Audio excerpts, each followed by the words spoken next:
All right, so picture this. You're chilling out in Cape Town, beautiful sunny afternoon. The waves are crashing in the background. Sounds pretty idyllic. It is, right? You're hanging out with some students, just shooting the breeze, and out of nowhere, someone throws out this wild question. Could you actually, like, fix Africa? Fix Africa. Yeah, like fix all of Africa's major problems. But here's the catch, with just $100,000. Wow, that's quite a challenge. $100,000 to fix an entire continent. It almost sounds like a joke, right? You'd think so, right? But get this, these students didn't just laugh it off. They actually took it seriously. Really? So they actually tried to figure out how to solve Africa's problems with that tiny budget. Exactly, and they went way beyond just, brainstorming. They created an actual plan, a blueprint, they called it. Hold on, a blueprint for fixing Africa. That's ambitious. Super ambitious, but here's the thing. They didn't just stop at the plan. They put it to the test. They piloted this blueprint in a community near Cape Town. Okay, now that's interesting. So they moved from theory to practice. What were the results? The results were actually pretty amazing, which is what made this whole thing so fascinating to me. We're talking about tackling hunger, energy shortages, lack of job, even corruption. Wow, those are huge problems. We're not talking about little tweaks here. This is systemic change they're going for. And they believe it's possible with a model that focuses on Africa's strengths instead of its weaknesses. Okay, I'm all ears. How do you turn problems into opportunities like that? What are these strengths they identified? Well, they broke it down into four key areas: agriculture, renewable energy, human capital, and technology. Interesting. I can definitely see the potential there, especially with agriculture. Africa has so much fertile land. That's one of their big points. They say Africa has 60% of the world's uncultivated arable land, so the potential for food production is enormous. Absolutely. And renewable energy, too. So much sunshine, wind, geothermal resources. It's like the continent is designed for it. Right. But those resources haven't always been utilized effectively, so these students are like, let's stop focusing on what we lack and start maximizing what we already have. I love that mindset. What about the other two strengths, human capital and technology? How do those fit into the picture? So with human capital, they're talking about Africa's young population, a generation that's eager to learn, innovate, and build a future. That's such an important point. Too often we hear narratives about Africa's problems, but we forget about the incredible energy and talent of its young people. Exactly.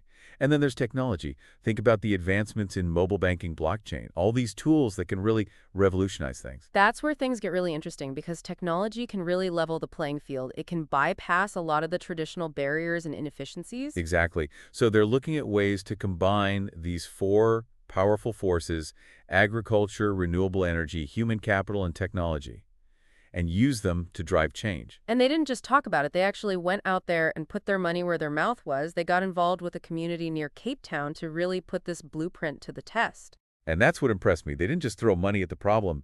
They worked directly with the community, listened to their needs, figured out solutions that made sense in that specific context. So it was a real collaboration, not just some outsiders coming in and dictating what should happen. That's exactly it. And the results speak for themselves. They created over 30 new jobs, boosted the local economy, and made sure farmers were getting paid fairly for their produce. Those are tangible results, not just feel-good stories. So it wasn't just some small-scale experiment. This model actually worked. And that's why it's so intriguing. They've shown that it's possible to create real, measurable impact. And it's got me thinking, what if this could be replicated and scaled up? What kind of change could we see across the continent? It's a powerful idea, right? That maybe small-scale interventions can have ripple effects and lead to bigger transformations. Exactly. And that's what we're going to delve into more after the break. How these students took this proven concept and turned it into something even bigger, something that could empower others to follow in their footsteps. It's like they cracked the code and now they want to share the blueprint with the world. We'll be back in a flash to explore just how they did that. All right, so we're back. And before the break, we were getting really fired up about these family investors. Yeah, these everyday people stepping up to make a difference. It's a really cool concept. It is, but I got to admit, I'm still wrapping my head around how it actually works. Like, it's one thing to have a great idea, but how do you actually put it into action? Well, that's where the blueprint gets really practical. It's not just some vague philosophy. It's like a step-by-step guide. Okay, so let's say a group of friends, a family, in this blueprint world, they're like, we're in. We want to make a difference. What's their first move? The blueprint says start by figuring out what really matters to you and your community. What are the challenges that hit closest to home?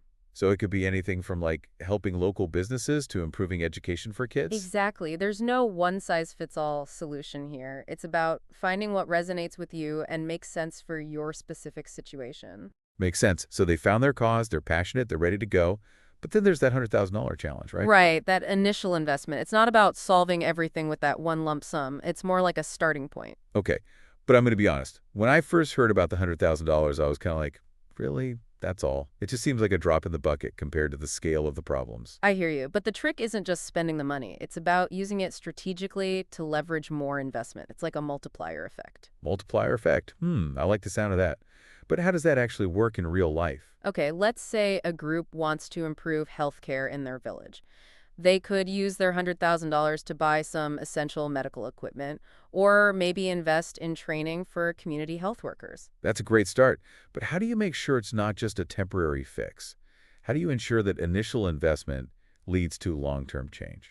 That's where the mentorship and knowledge sharing come in. The blueprint is big on that. It's not just about giving resources, it's about empowering people to use those resources wisely and build upon them. So it's not just a handout, it's about teaching people to fish, so to speak. Exactly. It's about fostering self-sufficiency and creating a ripple effect of positive change. And that's where technology comes in. Again, remember the app? Oh yeah, the Blueprint app, it's like having a personal guide and mentor right in your pocket. Right. It connects family investors with experts who can offer advice and support.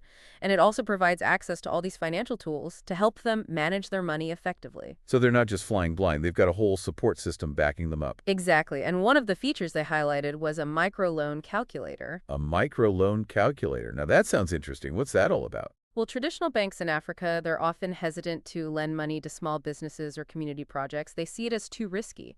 So the students created this calculator to help family investors assess the viability of their projects and make smart decisions about how to use their money. So it's like a tool to help them build a solid financial plan and maybe even attract more investors. Exactly. It's about giving these communities the same access to financial resources that bigger organizations take for granted. That's a game changer. It's like they're leveling the playing field and empowering people to take control of their economic future. Precisely. They understand that sustainable development isn't about handouts. It's about creating a sense of ownership and agency. So I'm starting to see the bigger picture now, but I'm curious to hear some real-world examples. Are there any stories of family investors who are actually using this model to make a difference? Oh, absolutely. There are tons of inspiring stories.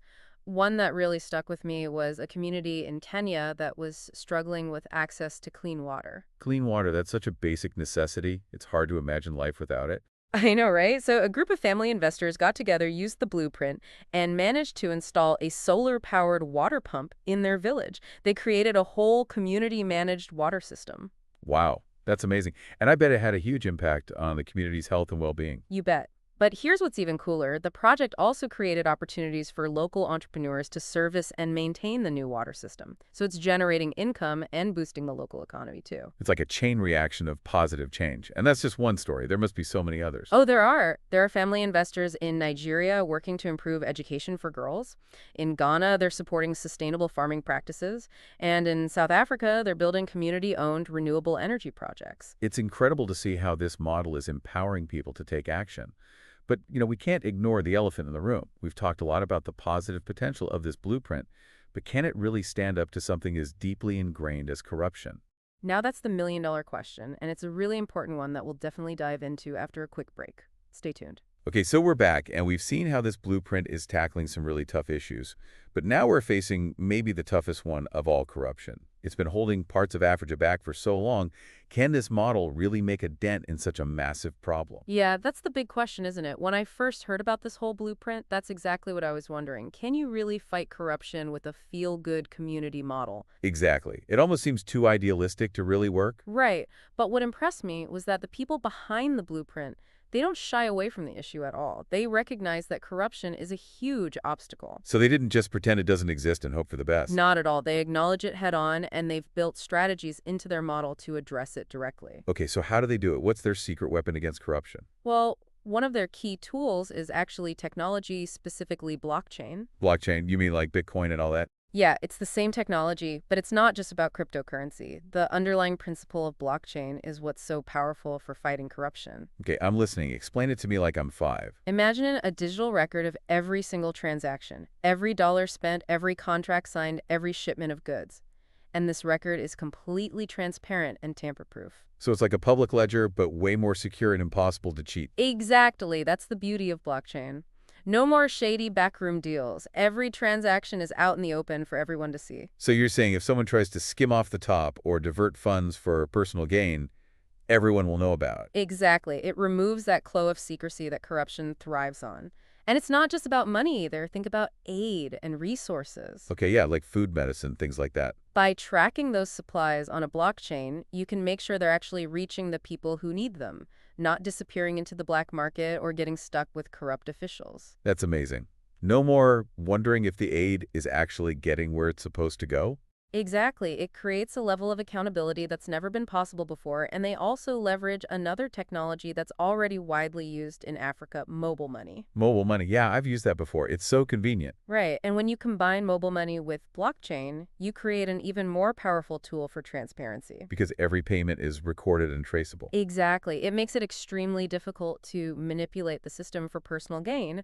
But, it's not just about technology. Right, technology can only take you so far. The blueprint recognizes that you also need strong governance, ethical leaders, and a culture of transparency. So it's a multi-pronged approach, using technology to create a system that discourages corruption, but also working to change the mindset and the culture. Exactly, and that's where the community ownership aspect comes in again. When people feel like they have a stake in a project, they're more likely to demand accountability. It's like they become the watchdogs, making sure things are running fairly. Precisely, and that's why I'm actually starting to believe that this model might have a real chance of making a difference.